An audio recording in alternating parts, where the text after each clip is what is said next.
안녕하세요 여러분, 반갑습니다. 자, 이번에 신경계 두 번째 시간, 신경계 두 번째 시간입니다. 이제 척수부터 얘기합시다. 중추신경에 지난 시간에 이제 뇌에 대한 얘기했고요. 이제 이번에는 이제 척수. 척수인데 중추신경에서 이제 연합뉴런들만 이루어져 있는데, 이 척수는 바로 이 무조건 반사의 중추다 이렇게 얘기하죠. 보통 무조건 반사의 중추. 자극이 들어오면은 생명의 위협이 가해지는 순간에서는 대뇌까지 가지 않고 바로 반사를 통해서 이제 피하게 된다. 그죠? 피하기 반사. 또는 이제 배변, 배뇨, 무릎 반사, 뭐 이런 것들. 이런 것들이 바로 척수에서 일어납니다. 척수.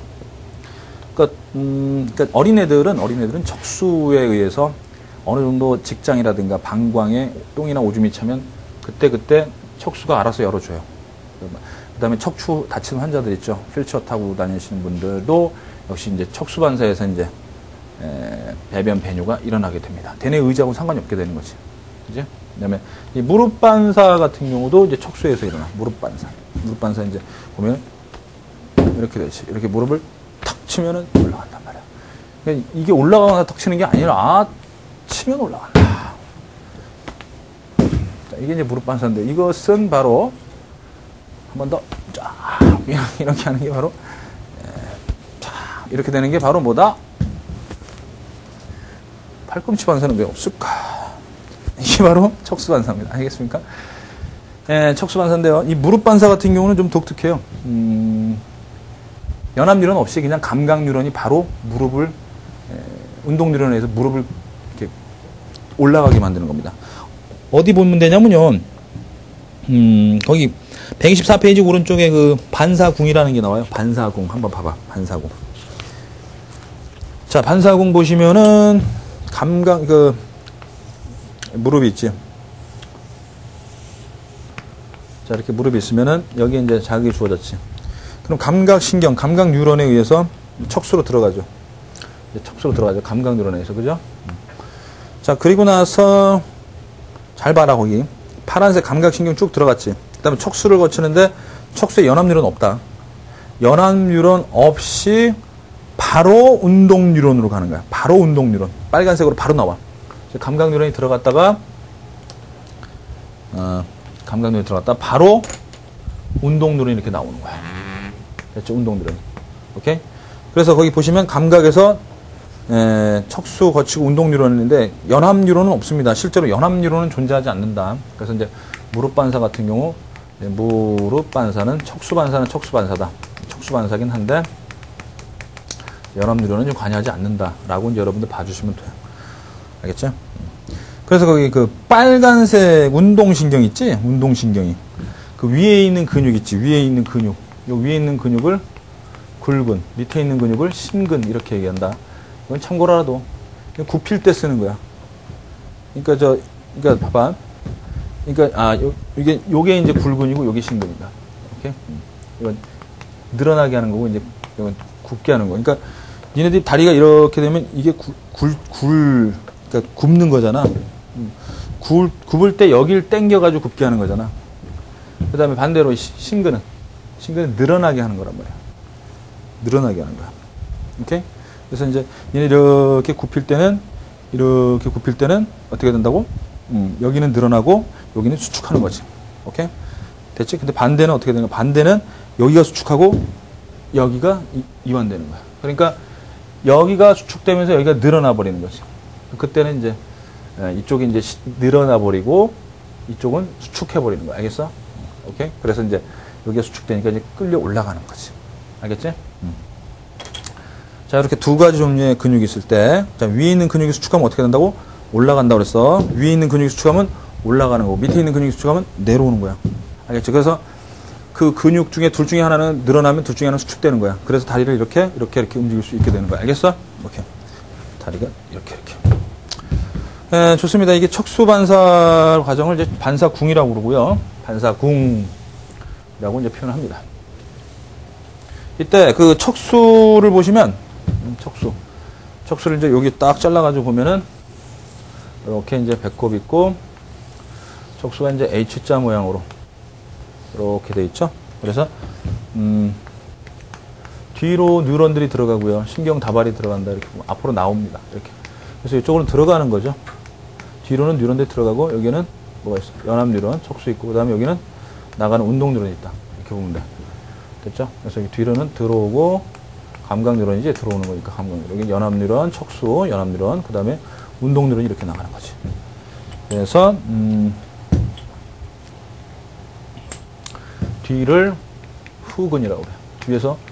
뒤에서 들어와서 뒤에서 자기 들어온 다음에 앞으로 나간다. 뒤에서 돌아서 앞으로 나간다. 뒤에서 앞으로 나간다. 그러니까 척수에서 다리나 팔에서 들어오는 거 있지. 감각이 들어오지. 그러면 뒤로 들어가. 척수의 뒤로 들어간다. 감각 뉴런 됐지? 그리고 앞에 전근이라고 그러거든. 이 전근이 바로 운동 뉴런이 있는 거야. 운동 뉴런들이 있는 거야. 후근은 감각 뉴런이 있는 거고. 됐지? 요거야, 요거. 그래서 그림을 124페이지 위에 그림 보시면은 후근으로 들어가서 전근으로 나오고 있죠. 그 후근으를 통해 가지고 초록색만 봐봐. 초록색. 124페이지에 척수 그림 후근으로 들어가서 초록색만 보면은 쭉 올라가다 연수에서 교차 일어나지. 연수에서 교차 일어난 다음에 반대쪽 대뇌에 피질로 가는 거야. 그래서 거기서 감각되고 그다음에 연합돼서 명령이 떨어지면 운동 뉴런을 통해서 파란색으로 다시 내려오는 거야. 파란색으로 내려와서 다시 교차가 연수에서 교차 일어나지. 오케이. 그래서 전근을 통해서 나가는 거야. 알겠냐? 예, 요런 루트로서 척수는 일종의 신경, 대뇌까지 연결하는 신경의 전달 통로도 되고요. 좀 전에 얘기했던 무조건 반사의 중추가 되기도 합니다. 아시겠죠? 척수가 왜 있어야 돼? 대뇌하고 온몸에 있는 신경들, 뻗어나온 것들을 연결해서 모아서 가게 되는 거야. 척수, 통로야. 신경 전달 통로, 척수. 또한 대뇌하고 온몸에 연결해주는 통로이면서 또한 무조건 반사의 중추이기도 하다라는 거야. 알겠지? 그 다음에 이제 지난 시간에 이제 뇌는요, 겉에가 회백색이야. 겉에가 좀 때가 꼈고, 속에가 하얗지. 그러니까 피질이 회백질이고, 수질이 백질이었잖아. 근데 이건 반대야. 반대로, 겉에가 백색이고, 안쪽이 회백색이야. 알겠지? 그래서, 뇌를 먼저 기억해, 대뇌. 대뇌를 기억하면 이거 척수는 그 반대다 이렇게 생각하면 되니까. 알겠지? 그 다음에, 31쌍이 있다. 뇌신경은, 뇌에서 나오는 건 12쌍. 그 다음에 여기는 31쌍.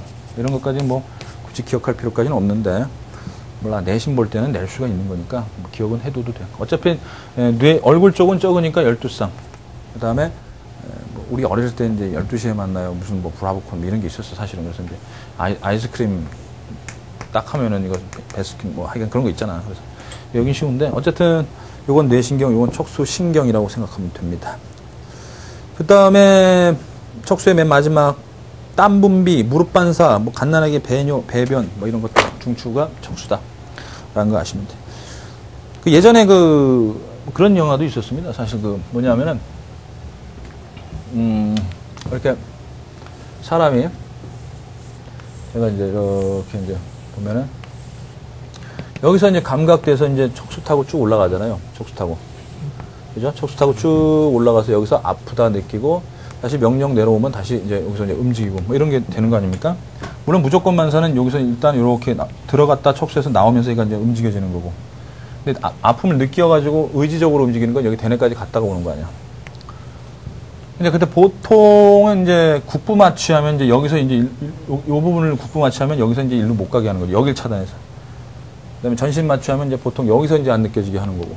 이런 식으로 이제 방식은 여러 가지가 있죠. 그런데 실제로 존재하는 건지 안 하는 건지 모르겠지만 영화에서 본 내용은 사실이 그겁니다. 여기서 다리를 막 싹둑 자르고 톱으로 썰고 막 그러고 있어.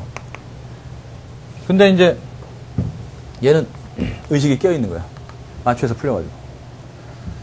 풀려가지고 의식은 있는데 운동 뉴런들이 차단이 된 거야. 그 마취제가 운동 뉴런을 여기서 혓바닥 움직이거나 얼굴 근육 움직이거나 여기 다리 움직이는 이 운동 뉴런들이 차단된 거야. 감각 뉴런부터 여기 연합 뉴런까지는 살아있어. 그대로 이 자르고 톱으로 썰고 째고 찌르고 하는 것들이 그대로 여기서 느껴지는 거야. 누워가지고 이제 수술 받는데 머릿속에서 이제 하는 얘기야. 으악! 아파요! 으악! 아픈데 말을 못 하는 거야. 미치는 거지. 그게 굉장히 공포스러운 영화였던 걸로 제가 기억을 하는데요. 호러물이죠, 완전히. 근데 실제로 이제, 저도 생물학과 출신이기 때문에 개구리 같은 거 이제 해보았는데 그런 경우가 있었어요. 마취가 너무 일찍 깬 거야. 배를 가르고 내장을 다 꺼내놨는데 마취가 깨가지고 팔딱팔딱 뛰고 다니는 거야. 내장들 끌고 다니면서. 정말로 안타깝습니다, 그때. 아니, 다 수련하고, 이제 확인하고, 이제 다시 꼬맨 다음에 깨야 되는데, 그대로 깨고 다니다가 결국은 죽더라고요. 그래서. 그러니까 우리 이런 경우도 실제로 있는지 없는지 모르겠지만, 예, 영화상에서 본 적이 있습니다. 자. 이제 125페이지 이제 말초신경계 들어가겠습니다. 말초신경계에는 우리의 이제 의지대로 움직일 수 있는 체성신경하고 우리의 의지하고 상관없는 자율신경 있죠. 자, 뇌신경 뭐냐? 자, 여기가 뇌고 척수입니다. 그러면 여기에서 뻗어나온 신경, 시신경 들어가죠. 감각뉴런이죠. 그 다음에 나오죠. 여기 혓바닥. 그죠? 운동뉴런이죠. 이런 식으로 얼굴에 있는 뭐 눈, 코, 귀, 입, 피부 이런 거 해가지고 막 들어가고 나오고 하는 것들이 이렇게 뻗어 있어요. 이런 식으로 나온 게. 이 빨간색이 바로 뭐다? 빨간색이 바로 뇌신경이야. 뇌신경. 12쌍 있는 거. 뇌신경. 그래서 얼굴 쪽 감각뉴런도 포함되고요. 얼굴 쪽 감각뉴런도 포함되고 그 다음에 즉 소위 말해서 시신경을 얘기해. 시신경, 청신경, 후신경, 미신경 이것들이 다 감각신경, 즉 체성신경, 뇌신경이야. 알겠지? 감각신경, 체성신경, 뇌신경. 예를 들면 시신경 봐봐. 감각하지? 뇌에서 나왔으니까 뇌신경이지 체성신경이지. 알겠지? 그 다음에 혓바닥 움직이고 얼굴 이렇게 움직이는 거 있지. 이렇게 움직여지는 거. 이거 다 내 뇌에서 나온 뇌신경, 즉 운동신경에 의해서 이렇게 움직여요. 운동신경이 나와서 혓바닥 움직여주거나 말을 하거나 열심히 표정을 관리하고 있는 거야. 알겠어? 됐지?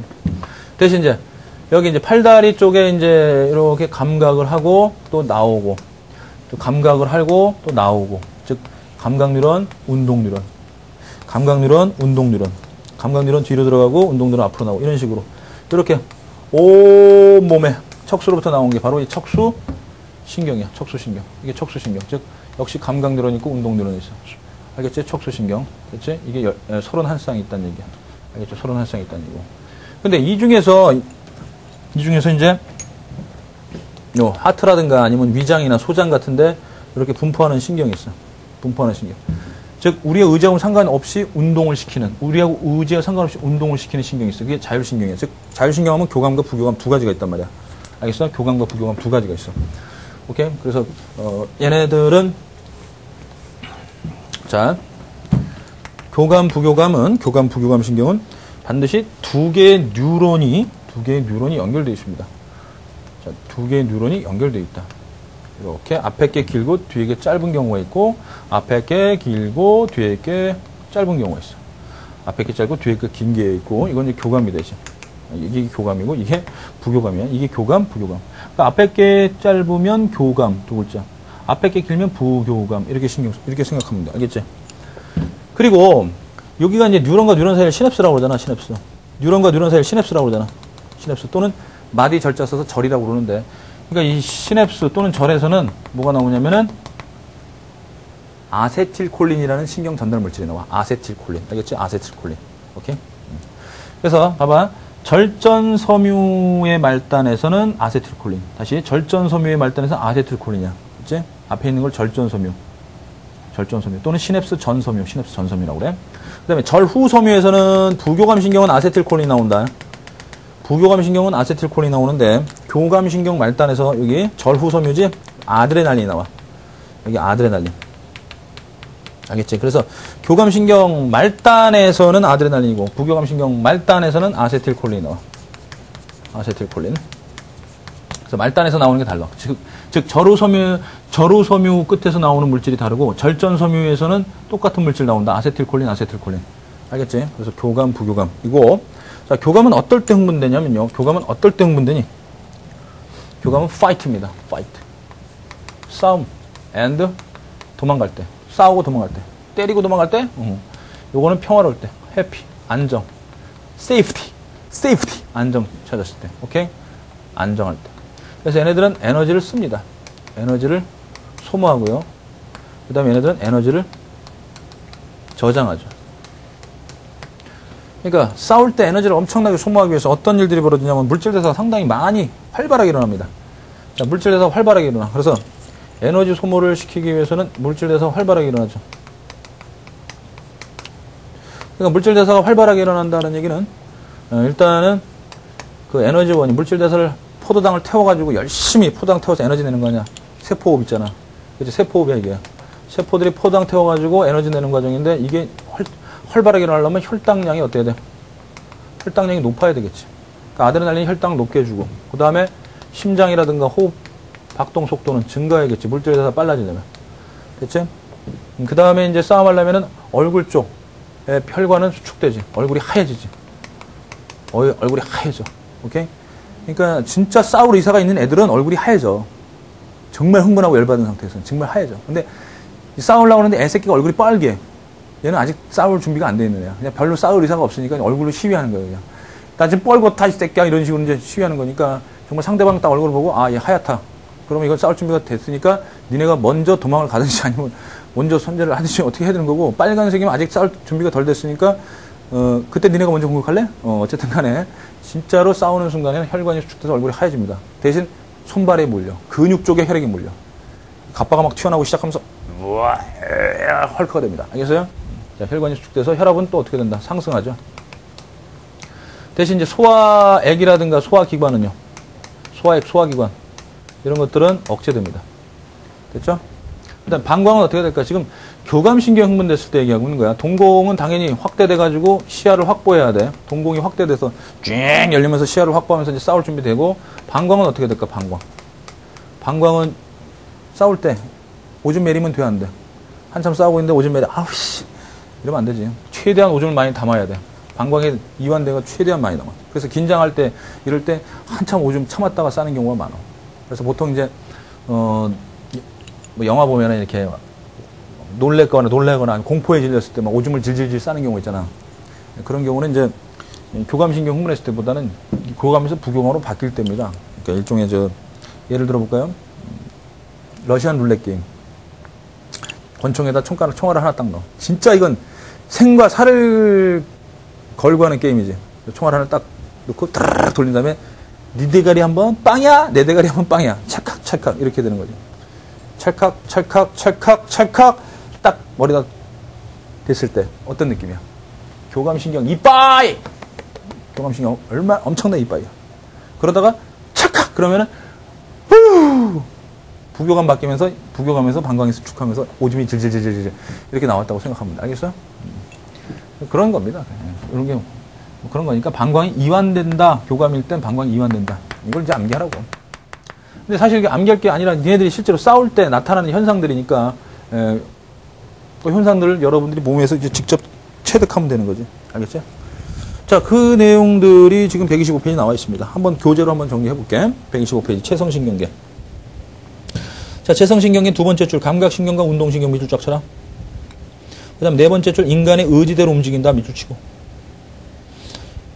대체 그 다음에 뇌신경이 있고 척수신경이 있다라고 그랬어. 12쌍의 뇌신경하고 그 다음에 31쌍의 척수신경이 있다.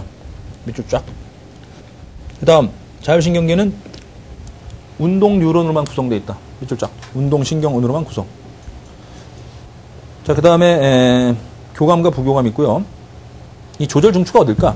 라고 묻는데 뭐 조절중추 뻔한 거 아닙니까? 이 심장 호흡 같은 거 딱 떠올리면 연수가 그 다음에 뭐 혈관 수축, 혈압 뭐 이런 항상성 하는 거는 그렇지 간내. 무슨 얘기냐면은 잘 봐. 심장 여기 있지. 그럼 심장에 분포하고 있는 도선이 뭐야? 교감하고 부교감이 있지. 근데 걔네들의 종착역이 어디냐고.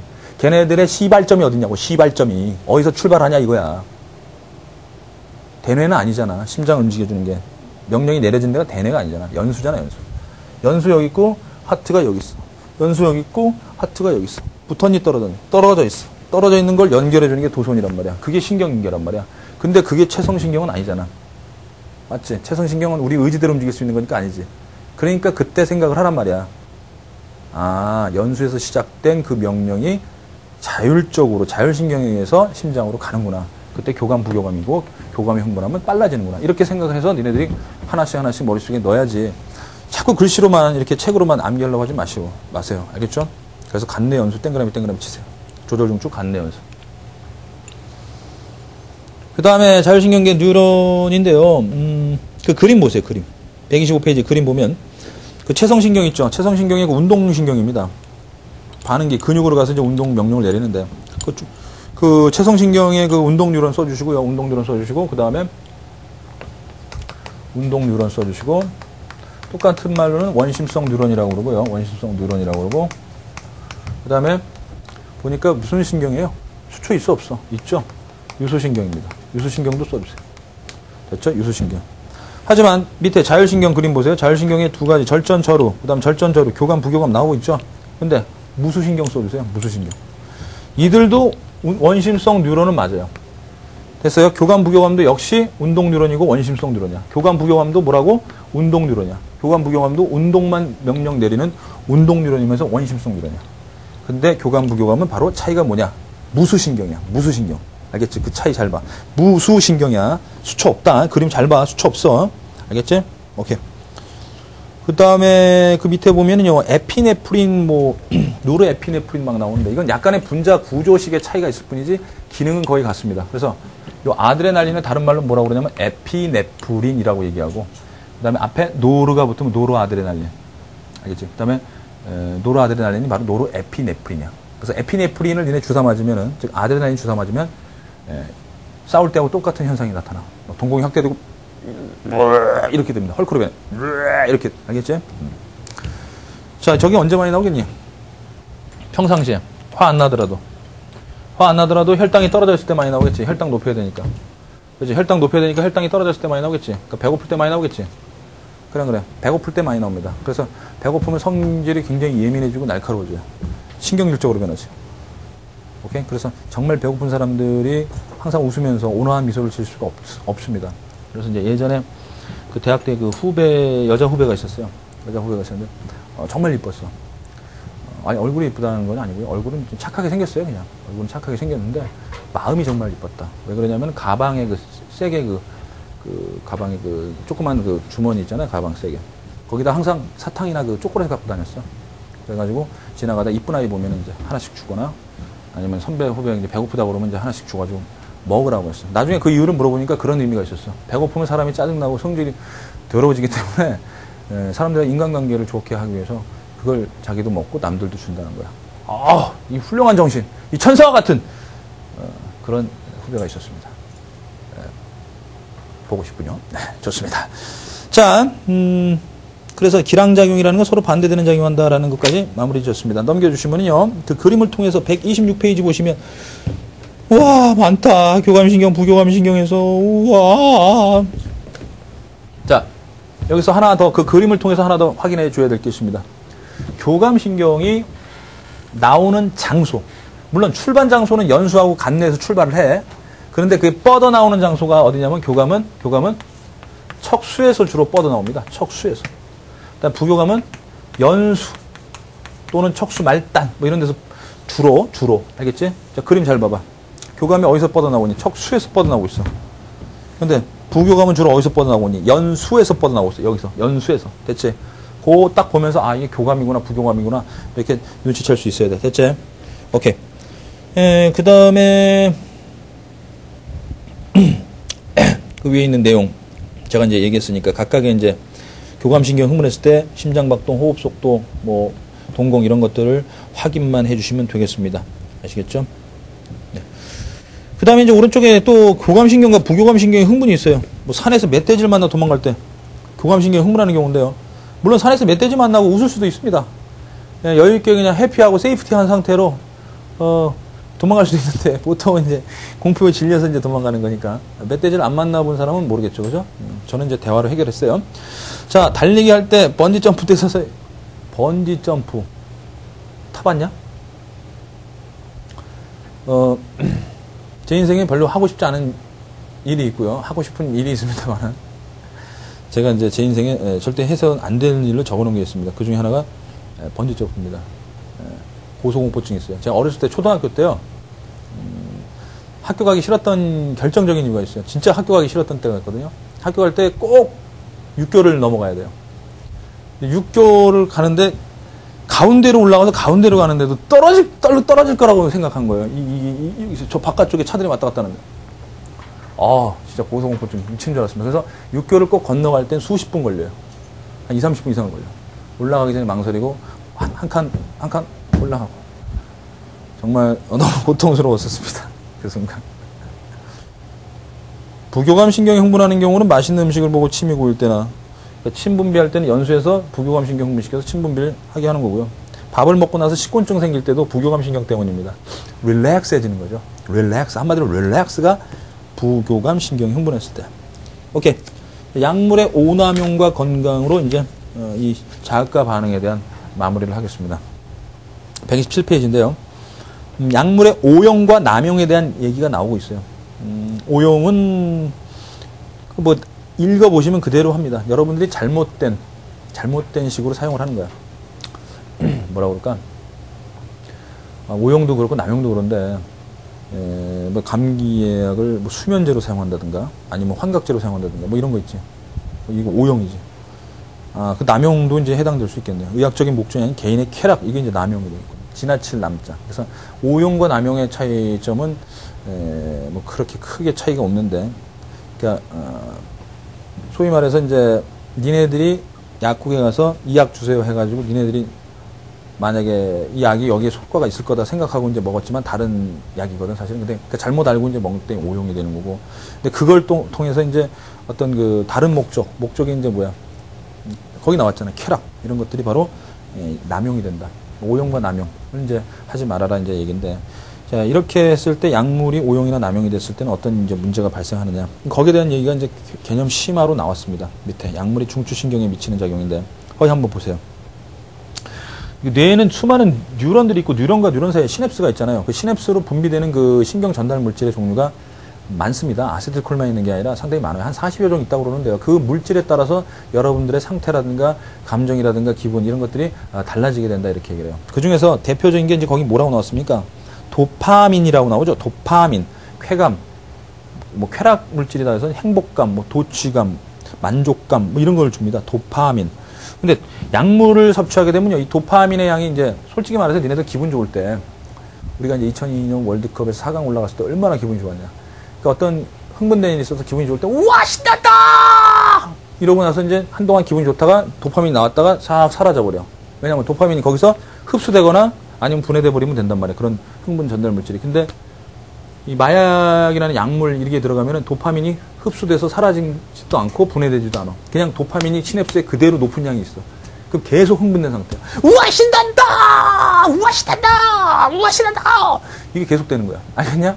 이 상태가 계속되면 힘듭니다. 지겨우시죠? 그죠? 계속 그 상태 유지하게 되면 나중에 뇌가요, 그 많은 양을 정상으로 인식을 하게 돼요. 도파민이 이 정도는 돼야지 정상인 거구나. 그래서 약물을 딱 끊게 되면 도파민의 양이 줄어드니까 어떻게 돼? 도파민 양이 줄어드니까 안 돼. 그게 비정상이야. 빨리 높여야 돼. 해가지고 약물을 계속 다시 투입하게 되는 거야. 이런 게 중독입니다. 거기 나와 있다시피. 알겠습니까? 따라서 그 양이 지나치게 많으면 환각을 일으키면서 정적량인 경우는 이제 흡수돼서 이제 다시 제거되는데요. 그 양이 많아지면 환각을 일으킵니다. 그래서 중독을 일으키는 약물은 도파민의 분비를 자극, 도파민의 재흡수 통로를 차단. 그래서 과잉된 도파민의 제거가 안 일어나기 때문에 도파민이 많아짐으로써 계속 고취감, 고양감, 막 기분이 업되는 거 이런 걸 느끼게 되는 게 환각입니다. 아시겠습니까? 글쎄요, 저는 이제 약물이라고 해봤자 이제 커피, 카페인, 잠 깰 때, 그다음에 이제 막걸리, 알코올 이 정도. 그다음에 이제 니코틴도 넣어봤어요, 내 몸에다. 넣어봤는데 그 어떤 약물도 저를 만족시킬 수는 없더라. 그리고 어떤 약물도 저를 중독시킬 수는 없었어. 그 어떤 것도 저를 중독시킬 수 없습니다. 저의 이 세포들은요, 의지가 강한 세포들입니다. 여러분들도 마찬가지입니다. 뭐 어디에 중독돼 있다거나 어디에 자꾸 의지하려고 하지 마시고요. 강력한 세포로 키우세요. 알겠어요? 여러분들 몸뚱이에 있는 세포를 믿으시고, 그들에게 크나큰 짐 지우지 마시고 여러분들이 나눠서 세포들과 협의하에 고통을 나눠주시길 바랍니다. 분담해 주시길 바랍니다. 그러면 수능 준비하는 게 좀 쉬워질 거야. 수월해질 거야. 자꾸 약물 같은 데 의존하지 마세요. 알겠죠?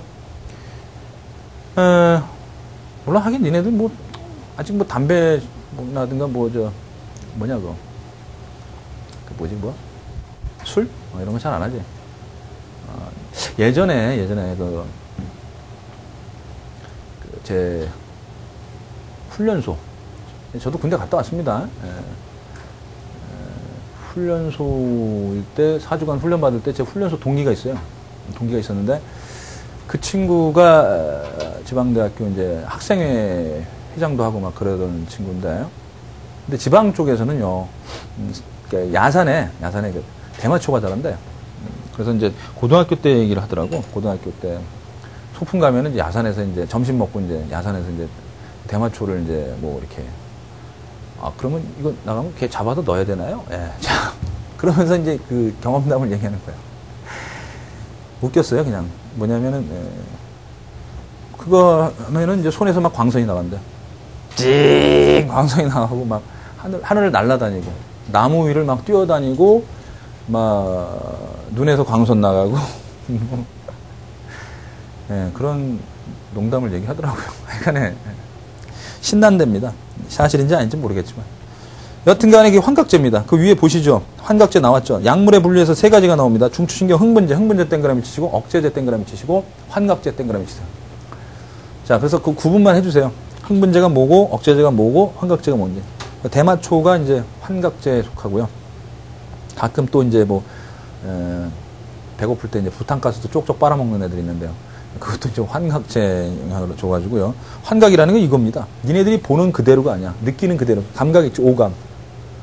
보이는 게 예를 들면은, 파리? 파리가 이렇게 날라오는데, 이 환각이 되면 어떻게 되냐면, 이 파리가 독수리로 보이는 거야. 독수리가 날라오는 거야, 자기한테. 오! 이렇게 되는 거고. 피부엔 지금 아무것도 안 기어다니는데, 막 벌레가 막 기어다니거나 뱀이 기어다니는 느낌. 그 다음에 소리가 이제 환청이 들리면은 막 없는 소리인데도 막 들려. 또는 예쁜 사람이, 목소리가 예쁜데도 불구하고 막, 이렇게 들리는 거. 이런 게 환각이야. 왜곡되는 거지. 감각이 왜곡되는 겁니다. 알겠죠?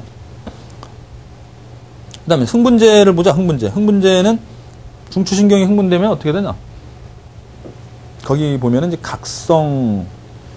각성제로 이용된다고 그러죠? 각성제. 그러니까 잠 깨는 겁니다, 솔직히.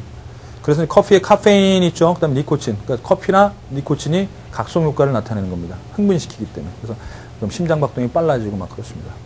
그러나 모든 흥분제들은 과량 복용하면 억제제, 영원한 억제제로 작용합니다. 알죠? 그래서 니코틴이나 카페인 너무 많이 먹게 되면 이제 억제가 될 수 있습니다. 오히려, 그러니까 뭐라고 해요? 위험하다 이거지, 생명에. 그 얘기입니다. 그래서, 흥분제고. 그 다음에, 중추신경 억제제는요, 진정제, 진통제입니다. 진통제에다 땡그라미 치면 되겠네요. 또는 진정제에다.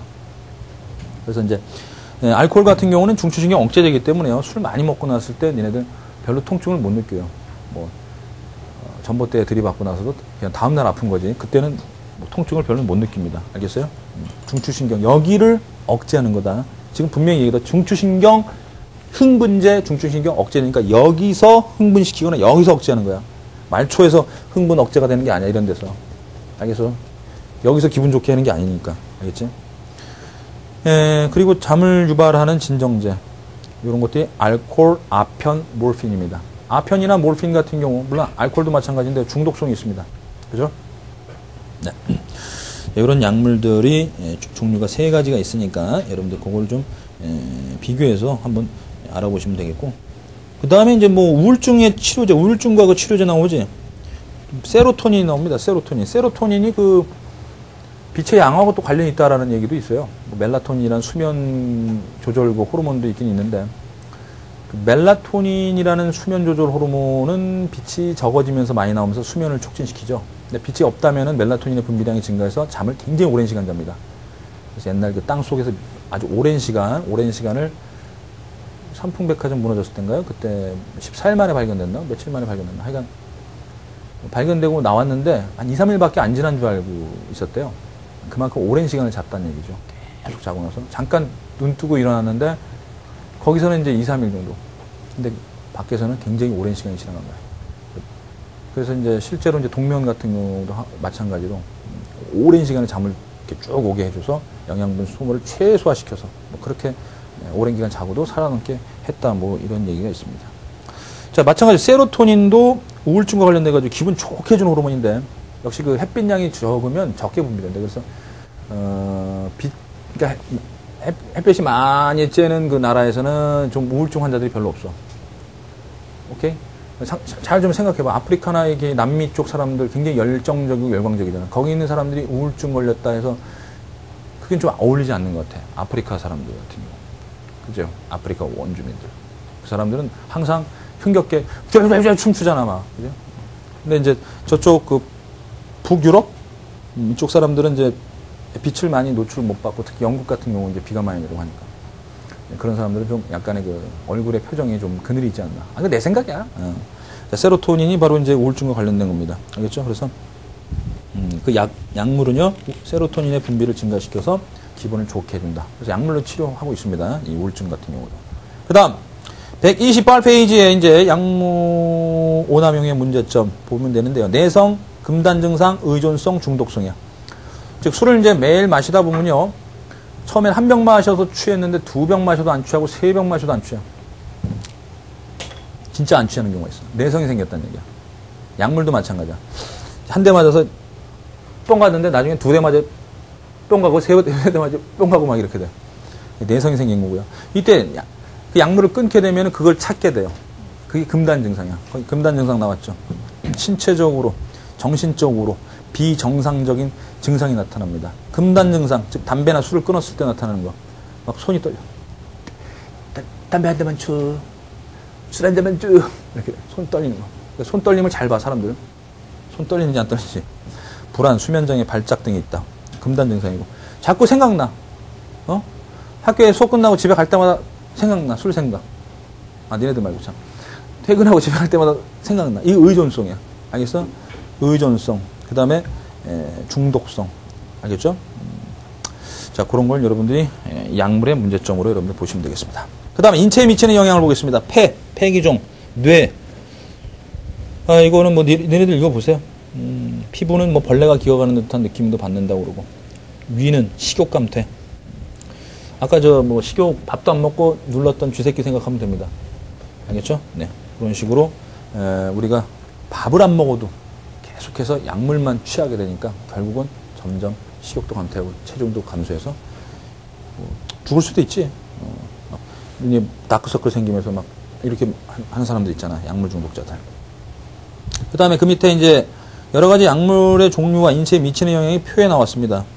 표에 나왔으니까 요거는 그냥 사실 여러 가지 시험과는 사실 무관합니다. 근데 이제 우리 사회생활을 하는 데 있어서 커먼 센스를 좀 키운다는 입장에서 한번 봐주세요. 그냥 어떤 게 흥분제고 어떤 게 억제제인지 한번 봐주시길 바랍니다. 그 향정신성 물질 있죠. 거기 보니까 향정신성 물질에 보면 암페타민이라는 게 있는데 이 사랑이 있죠, 사랑. 이 사랑을 유발하는 물질도 일종의 그 요기 이런 물질의 일종이라고 하더라고요. 그래서 이제 우리 머리에서 분비되는 그 사랑을 일으키는 호르몬이 있대요. 이런 종류. 그리고 그 성분이 암페타민인가 그런 성분들이 초콜릿에 또 있대요. 초콜릿. 그래서 이제 여자들이 초콜릿 먹으면 이제 기분 좋아지고 막 하는 경우가 있다고 하는데요. 글쎄요. 어쨌든 이 사랑 호르몬의 그 유효 기간 같은 경우도 이제 있다라는 거 알고 있죠. 몇 개월이래냐? 1년 6개월이래. 1년 6개월. 그래서 1년 6개월 정도만 지나면은 이제 사랑 호르몬의 분비량이 감소하니까 이제 중독으로부터 해방되는 겁니다. 천만다행이죠. 이 중독은 시간이 지나면 해결해줘요. 그래서 사랑에 중독됐던 사람, 즉 실현되고 나면요, 다시 그 중독된 그때의 그 느낌을 살리기 위해서 다시 사랑에 빠지려고 노력을 합니다. 그래서 끊임없이 사랑을 갈구하게 되고 또 사랑에 빠지고. 아예 사랑을 안 해본 사람들은 그냥 그대로 살아갈 수 있어요. 근데 아주 그냥 열렬한 뭐 그냥 사랑을 해봤던 사람들은 실현당하면 정말로 그 상처에서 헤어나기 힘든 그런 지경들이 있습니다. 일종의 이것도 정신적인 중독이다 이렇게 평가하는 그 학자들도 있어요. 의사들 경우도 있어요. 그래서 저는 이제 지나가는 이제 연인들 보면은요, 이제 항상 그런 생각을 합니다. 1년 6개월만 지나가봐라 이렇게. 그래서 이제 또 지나가는 이제 주변에 이제 커플들이 있으면은 만난 지 얼마나 됐어요? 그러면 6개월이요, 100일이요, 뭐 이렇게 6개월이요. 그러면 1년만 지나가봐라. 그다음에 1년 됐어요. 그럼 6개월만 지나가봐라. 이렇게 저는 이제 이거 뭐 잘 못 되라고 하는 얘기가 아니라 그냥 생물학적으로 그냥 그렇게 되지 않을까 좀 생각합니다. 그래서 지금은 포화 상태지만 나중에 헬이 되지 않을까 뭐 이런 생각을 하는 거죠. 그래서 이제 뭐 TV에서도 이제 많이 연예인들 뭐 사귀다가 헤어지는 경우들도 보통 보면 한 이 정도 2년 안 돼서 헤어지는 경우들도 있더라고. 그래서 가장 생물학적인 그 호르몬에 충실하고 있다. 뭐 이렇게 이제 볼 수도 있고. 그렇습니다. 그리고 메사돈은 뭐야? 이 메사돈. 메하고 사돈을 맺었나? 이건 뭐 신경 쓰지 마시고. 아편, 몰핀, 헤로인, 코카인 뭐 이런 것들. 특히 그 몰핀 있죠? 몰핀 같은 경우 제가 고백할 게 있는데 제가 방위 출신이에요, 방위. 방위 출신이가 이제 19개월 방위를 했어요, 19개월. 원래 이제 18방인데요. 18개월을 이제 근무를 해야 되는데, 19개월 방위를 했습니다. 제가 이제 원래 이제 이렇게 좀 건강합니다. 건강. 2m에 지금 뭐 75kg 뭐 이렇게 되는데. 근데 이유가 뭐냐면요, 척추에 디스크가 있어요, 디스크가 있어가지고 방위로 빠졌습니다. 지금 얘기하면 지금은 공근이지, 공익근. 왜 그러냐면 제가 고등학교 때 농구 명문고등학교 나왔는데요. 그때 이제 고3 때 우리 농구팀이 있었어요. 아마추어 농구팀. 그때 제가 이제 센터를 봤어요. 센터를 보는데 제가 이제 그 당시에 63kg? 날렵했죠. 정말 완전히 쫙 빠져가지고. 그 당시에 제가 덩크슛을 자유자재로 할 수 있었어요. 360도 백, 원핸드 덩크슛. 뭐 믿거나 말거나 하여간 그런데요. 그때도 이제 게임을 하고 있는 중이었는데 제가 이제 그 하프라인 정도에서 좀 더 가가지고 이제 점프를 해서 이제 원핸드 덩크슛을 하려고 그러는데 뒤에서 어떤 놈이 민 거야. 그래서 공중에서 허리가 팍 꺾였어. 으아! 잘못하다. 쓰러졌어요. 그다음부터 이제 허리가 그러니까 결론은 이겁니다. 농구하다가 허리가 좀 삐끗했는데 좀 이상했어. 그런데 결국 판정에서 허리 디스크 나와가지고 방위로 갔는데 이 이제 국방대학원이라고 있어요. 거기서 방위사령관 하는데 우리들 방위들이 하는 역할은 이제 거의 이제 삽질입니다. 삽질하는데 이 허리가 안 좋은 사람이 삽질을 하다 보니까요. 삽질하다 삐끗한 거야. 그래서 백병원인가요? 그 명동에 거기 실려갔어. 한 달 동안을 정확하게 하면 한 27일인가 28일 동안을 입원했었어. 백병원에 응급 삐오로 실려갔어. 그냥 완전히 거기서 이제 척수를 보니까 여기에 제 4, 5번 중가 4번, 5번인가 여기가 튀어나온 거야. 이렇게 완전히 하나가 완전히 튀어나와 버렸어. 그래가지고 이쪽으로 가는 다리로 가는 신경을 누르고 있기 때문에 이렇게 돼야 되는데 이렇게 누르고 있어가지고 다리까지 아픈 거야. 가다가 10m 가다가 그 전에도 그랬었어. 이제 병원에 실려가기 전에 이제 가다가 주저앉고 막 그랬어. 막 너무 힘드니까 막 이렇게 의존해서 막 이렇게 다니고 막 이렇게 하다가 결국은 이제 결정적인 그 삽질에 이제 한 방에 갔지 완전. 그래서 의사가 이제 응급실에서 이제 실려가가지고 이제 의사가 이제 이걸 보고 2, 3개월 물리치료 받은 다음에 수술합시다라고 이제 진단을 내렸어. 그래서 제가 한 일주일은 식물인간처럼 지냈습니다. 정말로 몸 하나 까딱을 못했어요. 그 다음에 한 10일 동안 휠체어 타고 다니고. 그러니까 요때 얼마나 고통스러웠냐면요. 조금만 움직여도 으악 소리 질렀으니까 그 같은 병실 쓰신 분들한테 상당히 미안한데 하룻밤에 몰핀을 8대를 맞은 적이 있어요. 제 기억으로는 그래. 거의 한 30분에 한 대가 아닌가 싶어. 조금 움직여도 자다가 뒤치 으악! 그럼 강사가 와가지고 빨리 놔줘요. 이게 누르는 거, 벨 누르고. 다시 이제 좀 나아지면 다시 자다가 일로 뒤척이 으악! 이렇게 해서 무지하게 맞아냈다 그때. 진통제. 근데 아마 글쎄 모르겠어. 그때 몰핀이라고 하고 증류수를 주사했을지도 모르겠지만 어쨌든 간에 저는 몰핀이라고 믿고 싶습니다. 이때 제가 중독이 안 된 건 나는 역시 지구인이 아니구나 이런 생각이 들었고요. 그리고 더 놀라운 거는 일주일 후에 이제 10일 동안 휠체어를 타고 다녔어요. 휠체어. 물론 이제 그때 이제 저희 형제들이 대학교 친구들이 이제 와가지고 또는 군대 친구들이 전우들이 와가지고 이제 휠체어 타고 나가가지고 이제 지하 주차장에서 이제 소주를 쪽쪽 빨았던 그런 기억도 있습니다만은 병원에서 하지 말라는 짓은 많이 했습니다. 어쨌든 그러다가 이제 일주일하고 지났지. 그 다음부터는 이제 이러고 이제 일어나서 걷기 시작했습니다. 이러고. 정말 대단한 의지가 아닐 수 없습니다. 그리고 나서 정확하게 28일 만에 2다리를 걸어서 이렇게 걸어 나갔습니다. 그랬더니 뒤에서 의사 선생님들이 저한테 하는 말, 저건 사람이 아니야. 저건 인간이 아니야. 이렇게 얘기하는 걸 들었습니다. 맞습니다. 전 인간이 아닙니다. 어쨌든 간에 이때 야, 여유 있으니까 좋네. 자, 몰핀이 그런 물질입니다. 중독성이 있는데요. 저는 중독 안 됐다는 얘기를 하고 싶은 거고, 진통 효과가 있습니다. 근데 우리 몸에서 나오는 엔돌핀이 더 효과가 좋습니다. 엔돌핀이라는 게. 예. 자, 이제 문제를 몇 문제 풀어볼까? 아니면 니네들이 풀래? 사실 풀 것도 없는데, 여기. 129페이지에, 요건 좀 참고해줘. 129페이지에 심장 넣어가지고, 부교감신경 말단에서 나오는 게 아세틸콜린이니까 느려지고, 교감신경 말단을 자극하면 아드레날린이 나오기 때문에 빨라지는 거. 오케이? 그 내용이야. 그래서 뭘 주목하냐면, 그 탐구 결과미 정리에 4번 있지, 4번. 심장박동의 변화 있지. 느려지는가, 빨라지는가. 즉, 부교감신경을 더 큰 자극 주면은 더 느려지겠고, 교감신경을 더 큰 자극 주면 더 빨라지는 거고.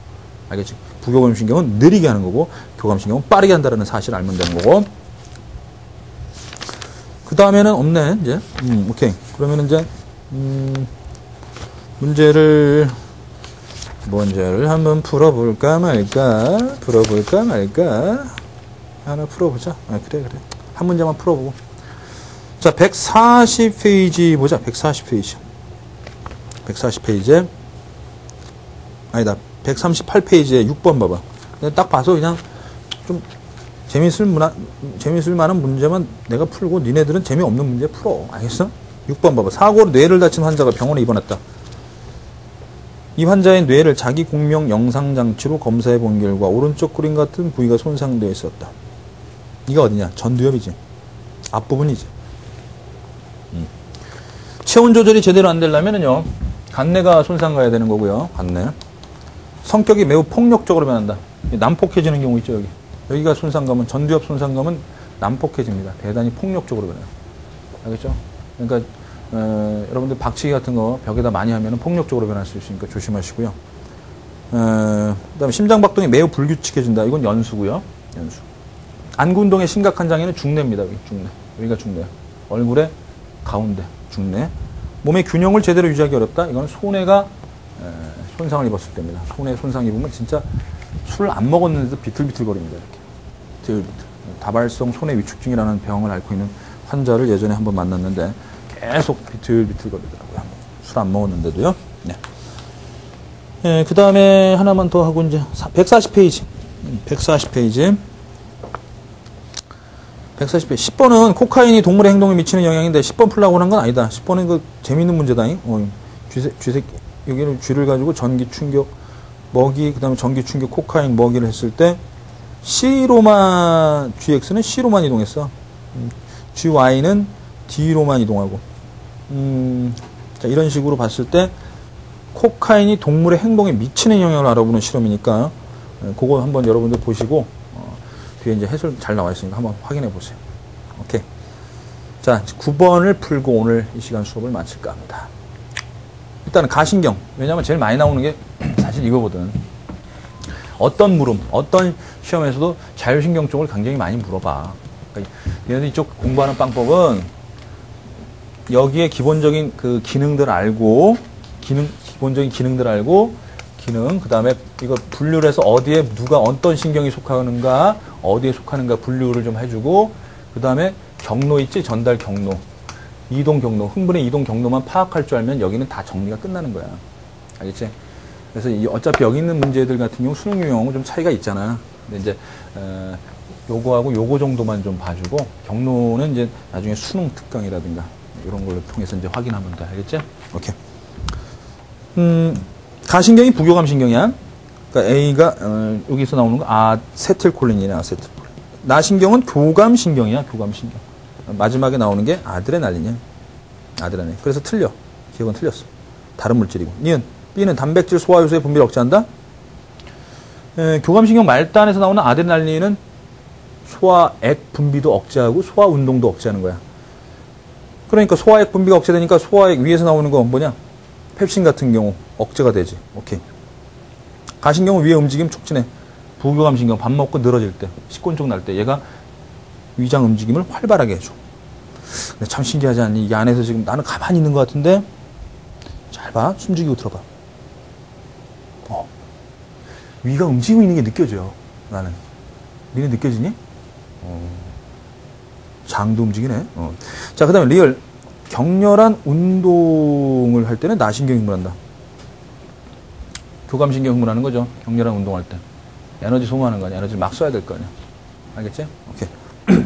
그래서 교감과 부교감신경, 자율신경에 대한 내용을 좀 중점적으로 알아두시길 바랍니다. 오케이. 다행히 그 중추신경계, 안초신경계. 제가 커리큘럼을 그렇게 잡았기 때문에 이제 신경계는 좀 여유있게 여러분들하고 좀 소통을 하면서 신변 잡기적인 얘기도 좀 하고 하면서 이제 수업을 했습니다. 빡빡했던 수업들이 많아서 일부러 좀 릴렉스하게 했어요. 다음 강부터는 좀 또 빡빡해질지 모르지만 어쨌든 우리 열심히 한번 해봅시다. 알겠죠? 하이탑을 완성하는 그날까지 여러분들의 건투룹입니다. 화이팅! 수고했습니다. 빠이빠이!